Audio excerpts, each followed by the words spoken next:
POP में बुधवार को ड्यूटी पर तैनात बीएसएफ 80D बटालियन के एक जवान का अपने ही इंसास से मौत हो गया।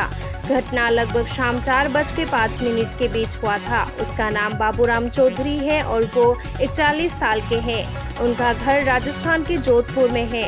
प्रारंभिक सूत्रों से पता चला है कि उसने आत्महत्या की है। বড়মরা ডিউটিতে বর্ডার ডেভেলপমেন্ট জওয়ান একজন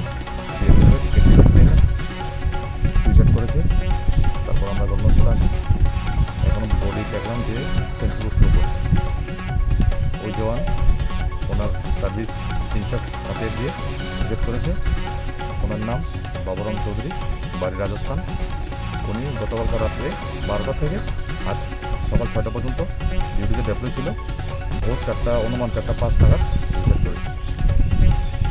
স্যার প্রাথমিক অনুমানে কি মনে হচ্ছে স্যার, এটা কি কারণে এরকম হয়েছে বলে এখন বলা যাবে না, ইনভেস্টিগেশন চলছে। আমরা ওনার বাড়ির সঙ্গে কথা বলবো, এখানে যারা ডেভেলপমেন্ট আছে ওনার ব্যাটালিয়ান ডিওপি অন্যান্য জওয়ানদের সঙ্গে কথা বলবো, কারণ জানানো কী কারণে সুইসাইড করবো এখনও কিছু বলা যাচ্ছে না।